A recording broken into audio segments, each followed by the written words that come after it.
Tansongyun, 36, lands 2 big new dramas without even trying to go viral. There's a strange kind of trap that comes with having a face the years don't seem to touch. Tansongyun knows it well. Her problem was never a shortage of scripts landing on her desk. It's that her round cheeks and soft, unguarded expressions still pull people straight back to Gang Gang, the character that made her a household name in With You. Audiences adore that warmth. But the moment she plays someone young again, critics roll their eyes and call it cute acting. The moment she reaches for something older and heavier, the same critics ask whether she's earned the right to carry that weight.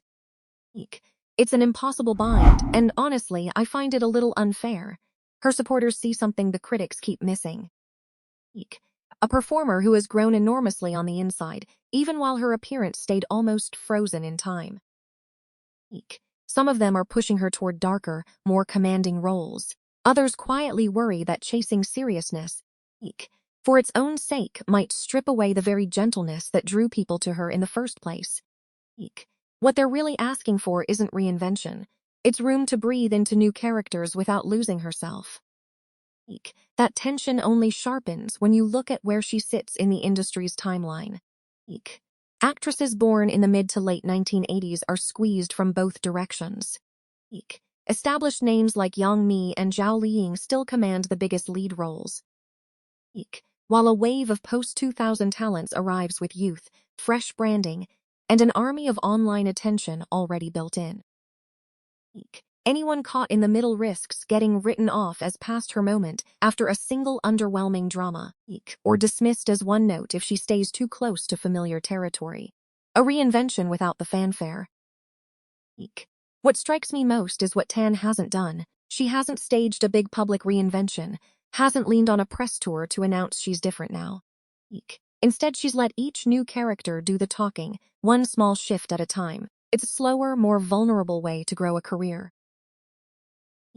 No guaranteed headlines, no viral moment to bank on, but it seems to be working. Her dramas may not dominate trending charts every week, yet they keep drawing viewers who genuinely stick around until the final episode. My Mountains and Sea is a good example of that quiet payoff, once it moved into CCTV8's prime time slot. Its ratings climbed from 1.1% to 2.74%, averaging around 2.226%. With viewership on Kuyun peaking above 3.44%. Numbers like that don't trend on social media. But for the people who followed her career, they mean something real. Proof that her pull doesn't depend on manufactured buzz. Even reruns of Go Ahead and Road Home still hold an audience, which tells you her appeal reaches well past any organized fan base. Younger viewers respond to how unforced her emotions feel. Older viewers describe her as sincere, settled, easy company on a screen. The voice nobody expected, then came the treasured voice 7, and with it, a side of her almost nobody had seen. Singing unaccompanied, her voice came out light and clean, almost startlingly natural. During her duet of Xiaoban with Wang Junliang, she never reached for the big notes or tried to prove anything. She just sat inside the song's quiet ache, as if the character had swallowed half of what she really wanted to say, and let the rest slip out in a whisper. It moved people in a way I didn't expect from a talent show segment. Some fans immediately hoped she'd take on more drama theme songs. Others pushed back, gently arguing that singing should stay a private joy rather than turn into one more arena for competition. I leaned toward the second camp. Honestly, the performance worked precisely because she wasn't trying to win anything. 2 roles that will actually test her. All of this brings us to the real test. 2 upcoming dramas that will decide whether the industry finally lets her grow up on screen. In Chungha Jishang, she plays Liu Hong, a chief prosecutor handling juvenile cases, bullying, domestic violence, children caught in the wreckage of broken families. This isn't a role you can fake with a sharp blazer and short hair.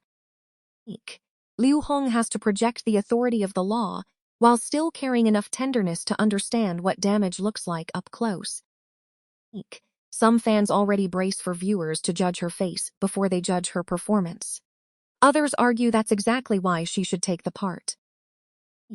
Because if she pulls it off, she proves authority comes from conviction and emotional intelligence, not from looking a certain age.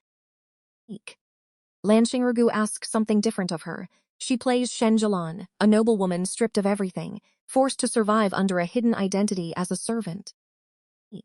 The arc runs through fear, humiliation, and eventually a hard-won resolve. As she rebuilds herself and hunts down the truth behind her family's ruin, this is the role her most devoted fans seem most excited about.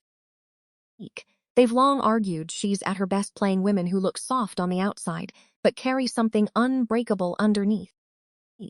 Their real worry isn't her talent, it's whether the writing and pacing will actually give that inner journey room to unfold.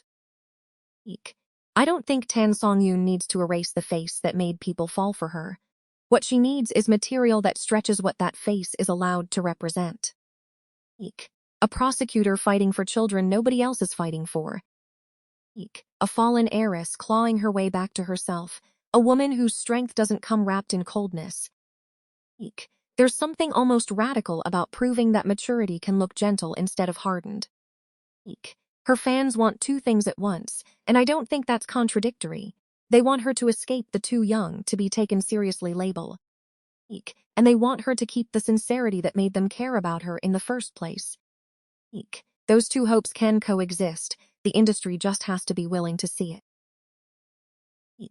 So maybe the real question isn't whether Tansongyun looks mature enough for these roles. It's whether we're ready to believe that maturity doesn't have to look hard to be real. Which role are you more curious to see?